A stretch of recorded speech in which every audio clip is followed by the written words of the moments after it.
Caitlin Clark's rise was supposed to be unstoppable. The rookie who shattered attendance records, lit up social media, and turned the WNBA into must-see television suddenly finds herself sidelined in the most devastating way possible. After just 13 games into her sophomore season, her journey has been cut short by a heartbreaking injury that not only ends her season, but threatens to shake the very foundation of the league. And while fans rally in support, the WNBA is staring at a financial storm with millions of dollars in ticket sales, sponsorships, and television ratings on the line. But how did this happen, and what does it mean for the face of women's basketball moving forward? Let's dive in. It started with whispers, small strains, lingering soreness, the kind of injuries players fight through every year. Back in May, Clark first felt discomfort in her quad, but she pushed on. The fever needed her, the league needed her, and she wasn't going to let a little pain hold her back. By June, she was already making headlines for triple-doubles and highlight reels that had NBA stars tweeting in awe, but beneath the surface, her body was telling a different story. Then came the 15th of July. In a tense matchup late in the game, Clark grimaced, pulled up awkwardly, and clutched her groin. Fans held their breath, teammates rushed to her side, and the arena went quiet. The initial report called it a strain. Nothing too serious, right? But the weeks dragged on, and every attempt at a comeback only made things worse. The truth was harsher, a torn groin muscle coupled with a bone bruise in her ankle. By early September, the Fever made the brutal announcement. Caitlin Clark's season was officially over, and just like that, the WNBA lost its brightest star mid-storyline. But the pain didn't stop with the injury itself. It spread through the entire league. When the announcement dropped, Clark addressed fans with a message that broke hearts across the country. "Disappointed isn't a big enough word to describe how I'm feeling," she wrote, thanking teammates and supporters but admitting the reality. Her season was gone. The statement carried raw emotion, not the polished PR lines of an athlete hiding behind cliches. This was Clark speaking directly from the heart, and it stung. On social media, her supporters rallied instantly. Hashtags like #ComebackCaitlin and #ClarkStrong trended within hours. NBA stars sent love, college coaches weighed in with encouragement, and Fever fans posted videos of themselves crying outside Gainbridge Fieldhouse. It wasn't just sports, it was cultural. Caitlin Clark wasn't just another injured player. She had become a symbol of hope for women's basketball, and now fans were grappling with the unthinkable, a WNBA without her. But while fans were mourning, league executives were calculating, and the numbers didn't look good. The Indiana Fever's season collapsed in a single press release.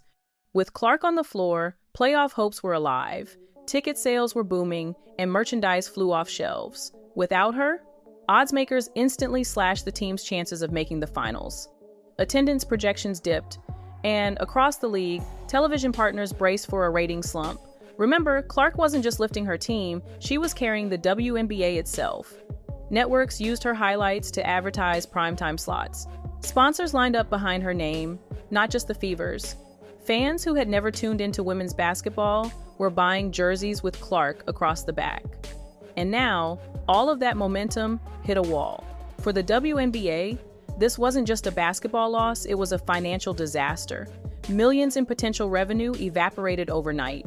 Some critics even called it karma, pointing to how the league leaned too heavily on Clark, overexposing her in back-to-back games, constant travel, and endless promotional appearances.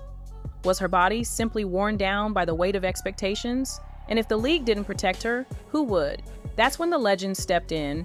Lisa Leslie, one of the greatest to ever play, didn't mince words.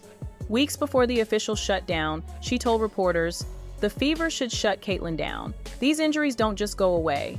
You push too hard, you risk her future." At first, many brushed it off as caution, but as Clark's condition worsened, Leslie's words started sounding prophetic. Groin injuries are notoriously tricky. They linger, they flare up at the worst moments, they can change a player's entire career trajectory. Combine that with the ankle bone bruise, and suddenly the math became simple. One season sacrificed to save a career. But the question was, did the Fever wait too long?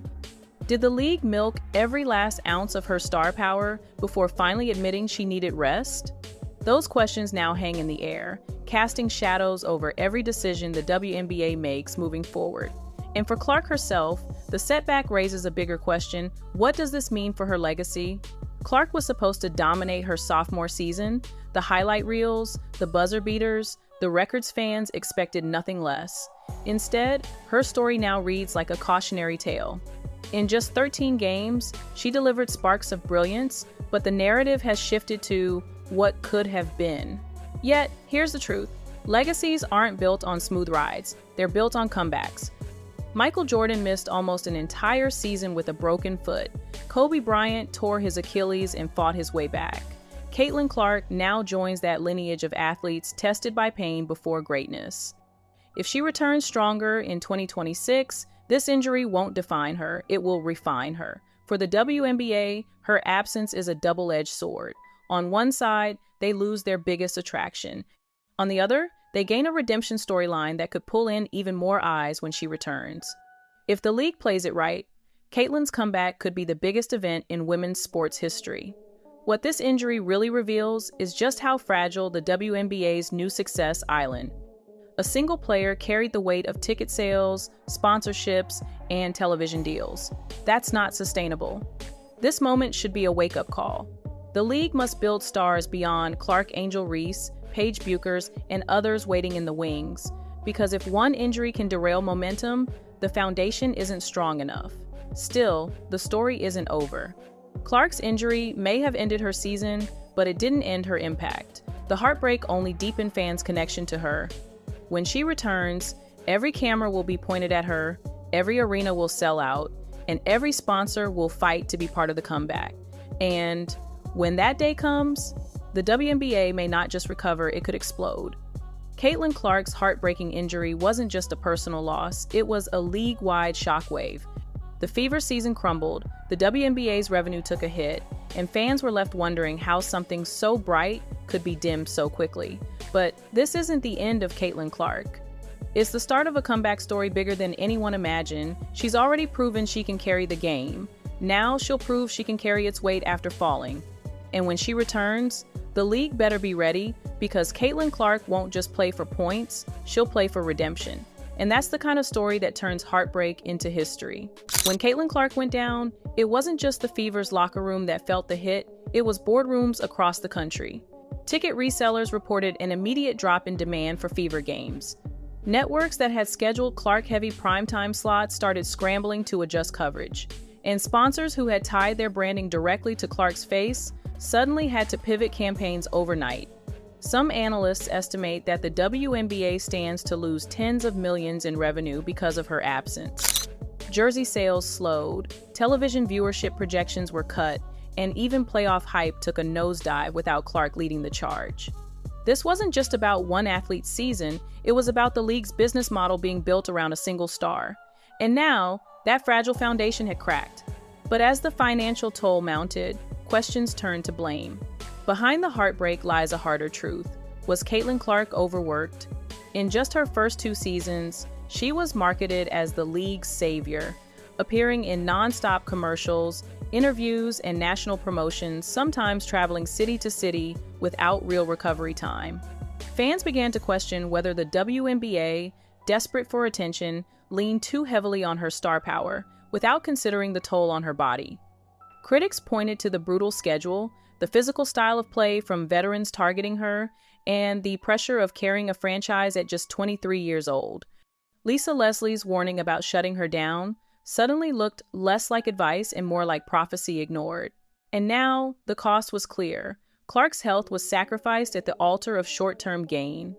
But in the ashes of this collapse, one truth remains: the comeback will be legendary. If there's one thing history shows us, it's that injuries don't always destroy careers, they often create legends. Michael Jordan, Kobe Bryant, and countless others used devastating injuries as turning points. Caitlin Clark is built from that same cloth. This heartbreak could be the spark that drives her to return stronger, tougher, and hungrier than ever. Fans are already framing 2026 as the year of Clark. Her first game back will sell out instantly. Sponsors will fight to attach their names to her jersey, and media outlets will hype it as the comeback of the decade. The The pain of 2025 will only make the eventual triumph bigger.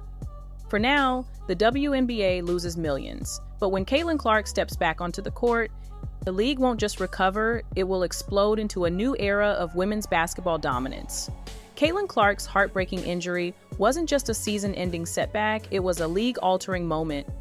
The Fever's dreams collapsed, the WNBA's financial engine stalled, and fans were left mourning the loss of the sport's brightest star. But within the heartbreak lies hope. Clark's story isn't ending, it's pausing. And when she comes back, she won't just play to win games, she'll play to reclaim everything she lost and rewrite the future of the WNBA. Because sometimes, the most legendary stories don't begin with victory, they begin with heartbreak.